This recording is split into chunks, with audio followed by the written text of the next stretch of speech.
संकर व द्विसंकर test cross को समझाइए। तो पहले जानते हैं कि एक संकर संकरण या एक संकर क्रॉस किसे कहते हैं। जब एक जोड़ी विपर्यासी लक्षणों को लेकर के संकरण की प्रक्रिया कराई जाती है तो उसको एक संकर संकरण कहा जाता है, और यदि दो जोड़ी विपर्यासी लक्षणों को लेकर के संकरण की प्रक्रिया कराई जाती है तो उसे द्विसंकर संकरण कहा जाता है। इसमें एक शब्द दिया हुआ है टेस्ट क्रॉस।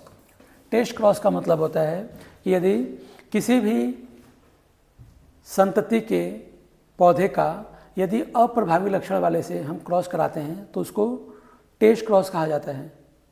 टेस्ट क्रॉस का मतलब होता है कि किसी भी संतान का यदि हम संकरण उसके जनक वाले अप्रभावी पौधे से कराते हैं तो उसको टेस्ट क्रॉस कहा जाता है। तो हमको एक संकर टेस्ट क्रॉस और द्विसंकर टेस्ट क्रॉस के बारे में बताने के लिए कहा जा रहा है कि ये क्या होते हैं। तो इन दोनों को हम लोग समझने की कोशिश करते हैं। चलिए पहले जानते हैं कि एक संकर संकरण क्या होता है।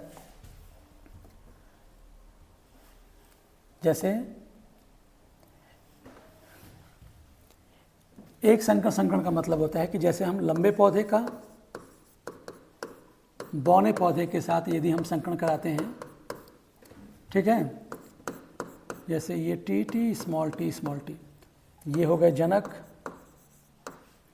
ये हो गए युग्मक। तो युग्मक इसके कैपिटल टी, स्मॉल टी। अब इसकी जब F1 पीढ़ी को हम जनरेट करेंगे तो F1 पीढ़ी capital T small T, capital T small T, capital T small T, capital T small T, यानी सारे पौधे जो होंगे वो प्रभावी लक्षण वाले होंगे, यानी सभी लंबे पौधे होंगे। इनके बीच फिर से संकरण यदि हम कराते हैं तो इससे इनकी द्वितीय पीढ़ी पैदा होगी। जो युग्मक बनेंगे कैपिटल टी स्मॉल टी और कैपिटल टी स्मॉल टी, इसके युग्मक ये बनेंगे। तो इनकी जब F2 पीढ़ी बनाएंगे तो capital T capital T, capital T small T, capital T small T, फिर स्मॉल टी स्मॉल टी। तो ये हो गया एक संकर संकरण। ये एक संकर संकरण है, लेकिन एक संकर टेस्ट क्रॉस पूछा जाएगा तो टेस्ट क्रॉस का मतलब होता है कि इसमें से किसी भी पौधे का, जैसे यदि हम कैपिटल टी स्मॉल टी का संकरण यदि हम इसके अप्रभावी लक्षण वाले से करा देते हैं तो इनसे जो संतानें उत्पन्न होंगी या इनका जो संकरण होगा उसी को एक संकर टेस्ट क्रॉस कहा जाता है। चलिए इसी प्रकार से होता है द्विसंकर संकरण। द्विसंकरण में क्या होता है, दो दो लक्षणों को एक साथ लिया जाता है। जैसे मान लेते हैं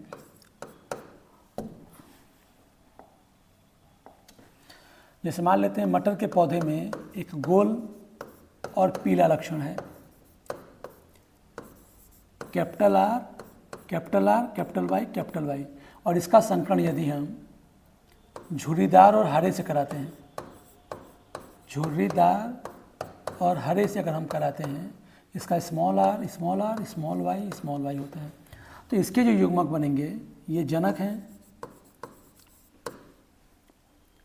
इसके जो युग्मक बनेंगे वो होंगे capital R, capital Y, capital R, capital Y, इसके small r, small y, small r, small Y.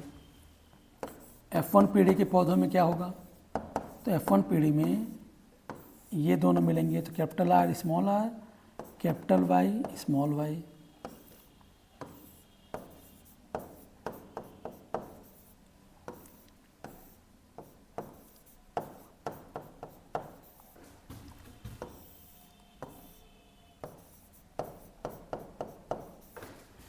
तो यहाँ पे हम देखते हैं कि सभी पौधे जो होंगे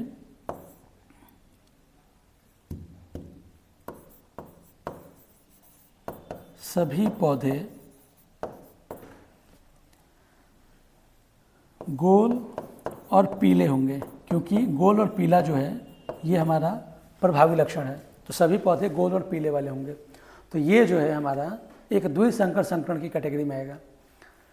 लेकिन क्वेश्चन में द्विसंकर टेस्ट क्रॉस पूछ रहा है तो टेस्ट क्रॉस का मतलब होगा कि इनमें से किसी भी संतान, जैसे मान लेते हैं कि एक संतान है आर वाई और फिर वाई, इसके संकरण को यदि हम इसके अप्रभावी लक्षण से करा देते हैं तो यहाँ पर जो संकरण की प्रक्रिया संपन्न होगी उसे ही द्विसंकर टेस्ट क्रॉस कहा जाएगा। तो द्विसंकर का मतलब होता है कि दो जोड़ी विपर्यासी लक्षणों को लेकर संकरण कराया जाता है, तो उसको द्विसंकर संकरण कहेंगे। और जब एक जोड़ी विपर्यासी लक्षणों को लेकर के संकरण की प्रक्रिया कराई जाती है तो उसे एक संकर संकरण कहा जाता है। उम्मीद है